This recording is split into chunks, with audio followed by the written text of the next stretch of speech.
Welkom by hierdie week se koffiekuier. Ek en Nettie gesels nog so 'n bietjie verder oor Jesaja.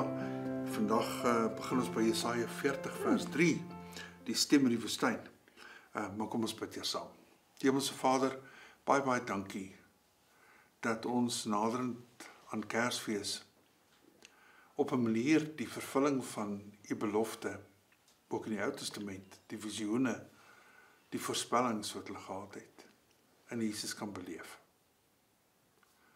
Ons is maar te kenlik bewus dat dit wat ons in u het anders is as wat die Ou Testament baie keer daaroor praat.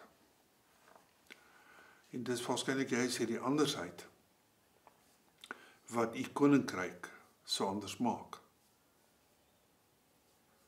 En vra ons Here dat u vir ons sal help, dat ons tog niks meer sal soek as dit wat ons in u het nie. Bid ons dit nie net vir ons nie, maar ook vir gelowiges oor al die grense heen. Bid ons dat u vir ons genoeg sal wees. Wil u nou ook die tekste vandag vir ons oopbreek, dat ons iets van hierdie vervulling van die belofte sal beleef. In Jesus se naam. Amen. Iemand roep, Jesaja 40 vers 3, maak vir die Here 'n pad in die woestyn, maak in die barre wêreld 'n groot pad vir ons God. Nou Johannes die Doper roep presies dieselfde woorde aan Matteus 3 vers 3. Wat beteken dit? Die Messias kom nie onverwags nie. Dis 'n vervulling van 'n belofte. God se roepstem wat dit al lank aankondig. En Jesus begin sy bediening met hierdie pad wat vir hom eers gemaak is. En jy het laasweek na Johannes ook verwys. Wat die pad vir Jesus gereed gemaak het. So die hele ding oor 'n pad wat gereed gemaak word, lyk dit vir my is 'n groot ding in Jesaja. Ja, en dit sluit aan by Micha ook, wat die Johannes die Doper, wat dan die figuur is soos wat Elia was. En die Jode wat vandag nog vir Elia wag, as hulle die Pasga vier, dat hulle 'n stoel reg het vir ingeval hy opdaag. En dan met ons Nuwe Testament bril kyk ons na Johannes die Doper en sê, maar hy was daai Elia figuur met die wille heuning en sprinkane en die manier hoe hy gelyk het en waar hy gebly het. Maar ja, dis asof die mense van sy tyd hom misgekyk het. Nou Jesaja 42 vers 1 tot 4 praat oor hierdie knegt van die Here. En ek wil vir jou sê, hierdie gedeelte in Jesaja 42 is vir my vanuit Jesus ken. Maak dit vir my baie sin. Maar ek dink nie Jesaja het hier geskryf en waarskynlik sou hulle vir Jesus nie hierin herken het nie, vanuit die Ou Testament nie. Dit is makliker vir ons wat ons lees mos uit die Nuwe Testament uit.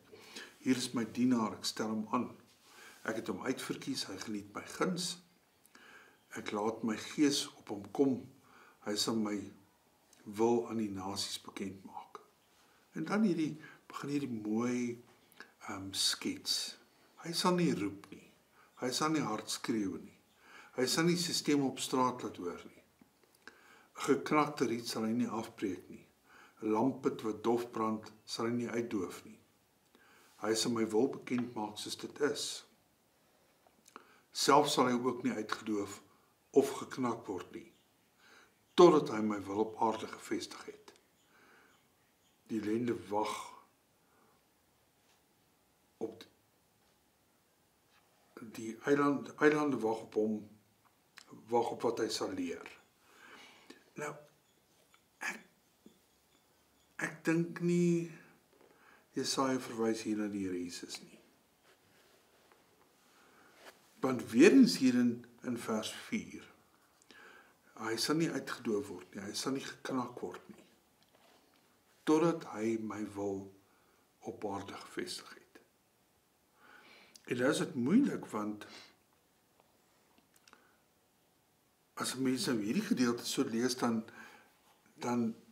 tik die Here Jesus ook nie al die boksies. Ja. So is 'n baie moeilike profesie. Nou, Matteus sê in Matteus 12 vers 17 tot 21, dis vervul wat Jesaja gesê het.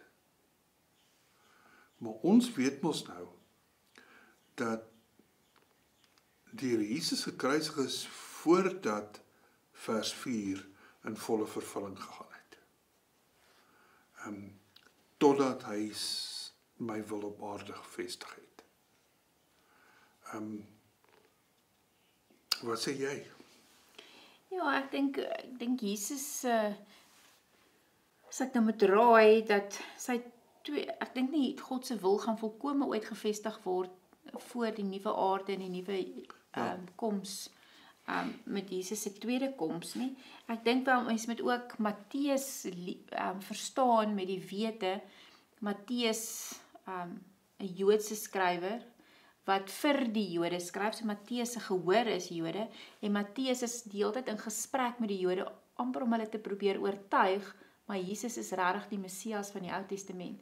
En daarom is Matteus die een wat die heel meeste sê, soos die profeet gesê het, en die woorde die hele tyd aanhaal, waar Lukas, wat nou die Griek is, en die dokter, het nie noodwendig is nie die hele tyd in gesprek met die Ou Testament nie, en in Johannes Evangelie is weer in gesprek met die wysgere van sy dag. So met Matteus, omdat hy die hele tyd met sy gehoor stoei, dink ek kry ons meer half 'n inforceer van hierdie tekste in wie Jesus is, half om te sê, maar kyk, dit is wie Jesus is. Nou, dit is baie interessant as jy nou na hierdie gedeelte in Jesaja kyk, en jy kontrasteer dit met dit wat ons laasweek gesê het, oor 'n ander profesie. Oor die een wat sal kom, en hy sal met mag en heerlikheid regeer, en alles goed. Dis nie wat ons hier lees nie. Nee, en die een wat hierna kom nog minder. Ja. Ja, soos daai kontraste. So ek wonder wat het in Jesaja se kop aangegaan. Ja, ek weet nie, maar die twee tekeninge van die Messias, die twee sketse, skreeu af te mekaar. Ja. En ek dink dis hoekom, en die Here het nou gesê, Matteus dit probeer ombuig in sy skryf aan die Joodse gehoor, om te sê, maar dit is Jesus. Hy's sag, hy's toeganklik, hy kom nie met geweld nie, maar hy kom met genade, sy mag lê juis in sy sagmoedigheid. Ja, ek dink, partymal probeer ons Jesus so met groot respek maak, dat hy in elk geval nie meer klink soos 'n redder nie. So ek dink selfs in ons eie verstaan van wie Jesus is daar partymal hierdie worsteling. Aan die een kant dat hy die regverdige regter is, wat in die regterhand van God sit, en aan die ander kant die een wat aanraak en genees en sag is en met genade kom. So selfs in my eie gemoed is daar partymal hierdie worsteling met wat maak ons met hierdie twee beelde van wie Jesus Verseker, is. Ek dink ons almal sukkel daarmee. En die hele ding van, regtig, Here is die Almagtige, wys homself net vir 'n slag. Ja. Dat die wêreld net so half consider, jy weet. Aan die een kant maak hy die storm stil, en aan die ander kant eet hy saam met sy gees. En dit is 'n baie moeilike konsep, selfs nou nog om by mekaar te bring. En ek het dit nou eendag met die erediens gesê, en ek glo dit regtig, dat wanneer jy die evangelie aanvaar, wanneer jy die evangelie joune maak, moet jy besef, dis gebou op onvoorspelbaarheid, dis gebou op, amper wil ek sê, wisselvallighede, goed wat kontrasterend teen mekaar inspeel, dat jy nooit so seker is, dat jou sekerheid word nie. Ja, en dis daai misterie en die grootsheid van wie God is, in die paradoks van hoe hy homself openbaar aan mense. Want die God van die Ou Testament kan woes bloederig oorkom in Ester. En dan is daar ander dele waar God so sag is in die Ou Testament. Ja, so dis daai twee kante van God, twee snydende swaard is maar altyd daar. Jesaja 50 vers 6 sê, ek het my rug gebou vir die wat my rug gehou vir die wat my slaan, my wang vir die wat my baard uittrek. Ek het my gesig nie weggedraai toe ek bespot en bespoeg is nie. Die vervulling in Markus 14 en 15, Jesus word geslaan, gespot en verneder voor die kruis. Markus wat skryf vir die lydende kerk, die kerk wat vervolg word, Markus wat nooit werk met Jesus as kind nie, is nie eers 'n geboorteverhaal in Markus nie.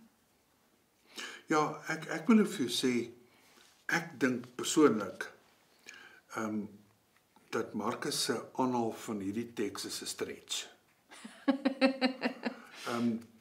Ek dink Jesaja het hier van homself gepraat. Ons lees dit nou vanuit die Nuwe Testament, in Jesus lees ons dit in. Maar Jesaja praat nie hier noodwendig van die Messias nie. Ja, en ek dink Markus skryf vir mense wat hierdie beleef in hulle tyd met Nero wat saai en maai onder die Christene en hulle beleef hoe hulle geslaan word en hoe hulle so hulle voel dit aan hulle lywe. So en Markus sê mos nou die hele tyd, as Jesus dit kon doen, hoekom nie ek en jy nie? So ek dink dis hoekom Markus hierdie teks gaan haal om te sê, maar in die verlede het dit ooit ook so gelyk. Ouens wat agter God aanbeweeg en aan God vashou, is nie gevrywaar van dit wat ons hier lees nie. Selfs nie sy eie Messias nie. Ja, inteendeel. Ja. Dis die pad wat jy loop. Ja. En dit het met die seun van God ook gebeur. Ja. Jesaja 53, die hart van die evangelie. William Barclay sê the most vivid portrait of Calvary in the Old Testament. Hy was verag en deur mense verlaat, deur sy wonde het daar vir ons genesing gekom. En ons lees mos nou in Nuwe Testament, Johannes 19, Handelinge 8 vers 32 tot 35. Dis is nou weer. En dis die middelpunt, dink ek, van die messiaanse evangelie. Dis wie Jesus vir ons is. Deur sy wonde het daar vir ons genesing gekom. Jesaja 61, die jaar van die Here se genade. Wat sê jy? Die Gees van die Here my God het oor my gekom. Die Here het my gesalf om 'n blye boodskap te bring aan die mense in nood. Hy het my gestuur om die wat moedeloos is op te beer, om vir die gevangenes vrylating aan te kondig, vryheid vir die wat opgesluit is, om aan te kondig dat die tyd gekom het waarop die Here genade betoon, die dag waarop ons God sy vyande straf, maar almal wat treur vertroos. Lukas wat hierdie teks gaan haal, ek dink dis weer eens daai, ons het 2 weke terug gepraat oor Jesaja se oordeel en hoop, en hier kom gee Jesaja hoop vir sy mense om te sê, maar daar kom God se Gees kom. Ons lees hier en daar, Joël praat van God se Gees wat vir almal sigbaar sal word, en ek dink, dis hierdie siening dat die Gees ook iets meer bring. En vir my, baie besonder in hierdie gedeelte, is dis presies wat die Gees van God in mense se lewens kom doen. Wanneer die Gees van God in iemand se lewe aan die werk is, dan bring mens God se boodskap aan mense in nood. Ons die wat moedeloos is, beer ons op. Ons sê vir die wat gevange is, daar kom vir julle vryheid. En ons kom sê, die Here kom genade betoon. Ja, en Jesus haal hierdie teks aan, volgens die Lukas evangelie. So Jesus kom verklaar sy roeping, dis wat hy kom doen, en dis waartoe ek en jy geroep en gestuur word, om dit vir mense te gaan doen. Ons sing altyd 'n lied, 4:8 helder skyn die lig vir die nasies. Maar dit kom eintlik uit Jesaja 60 vers 1 tot 3 uit, nie? Kom Jerusalem, laat skyn jou lig. Vir jou die lig kom, die magtige teenwoordigheid van die Here het vir jou lig gebring. Daar is donkerte oor die aarde, duisternis vir die nasies, maar oor jou gee die Here lig. oor jou verskyn sy magtige teenwoordigheid. Nasies kom na jou lig toe, konings aan die glans van die nuwe dag wat vir jou aangebreek het. Dan kom Johannes 8 vers 12 en sê, hy is die lig vir die wêreld. Ja, ek dink Johannes wat daai hele tyd daai uitsprake maak van ego eimi, ek is die lig, ek is die lewende water, ek is wat teruggryp seker na die ek is van Exodus, waar kom sê maar dis wie ek is en ek kan nie eintlik vasgevat word nie, maar hier's beelde waar jy my dalk kan verstaan. En as daar nou ek dink vandag verstaan ons nie van lig vir die wêreld nie, want dit raak ons nooit donker nie. Ek dink een van die grootste frustrasies vir my in die stad is dat dit nooit donker word nie. Daar's mos nooit einde nie. Daar's altyd iets wat flikker of 'n lig of 'n ding. Eska met ons dalk so 'n bietjie kom leer van donker. Maar ek meen in die antieke wêreld as dit donker was, is dit donker. As die son gesak het, ekskuus. Alles wat goed is opgehou en dan het die moeilikheid gekom en as Jesus dan die lig is. En Johannes werk mos heeltyd met daai beeld. Het jy so mooi opsommingkie gemaak oor die temas in Jesaja? Gaan jy dit vir die mense beskikbaar maak dat hulle dit ook kan sien? Ja, ons gaan dit definitief aanheg aan die video van vandag, sodat al hierdie tekste beskikbaar is en mense dit kan weer gaan lees en gaan kyk waar dit staan en hoe daai verwysings is en self daaroor gaan dink, want ons het ook maar net 'n opinie, maar elkeen van julle het ook 'n opinie om daaroor te gaan lees en te sê, maar hoe sien ek dit vandag en sien ek die Messias daarin of nie? Het was lekker om saam met jou te kuier. Sê vir ons afsluit asseblief. Here Jesus, dankie dat ons U kan raak sien met ons Nuwe Testament bril in die Ou Testament. Here, dit gee vir ons hoop, dit gee vir ons iets om aan vas te hou. Dankie dat ons ook deur die evangelies kan lees en die Ou Testament daar raak sien, want daardie kruisverwysings maak tog sin. Maar Here, ons wil nie U woord draai en verdring sodat dit ons pas nie. Kom deur die Gees en kom wees vir ons die lig, sodat ons die lig vir ander kan wees. Amen.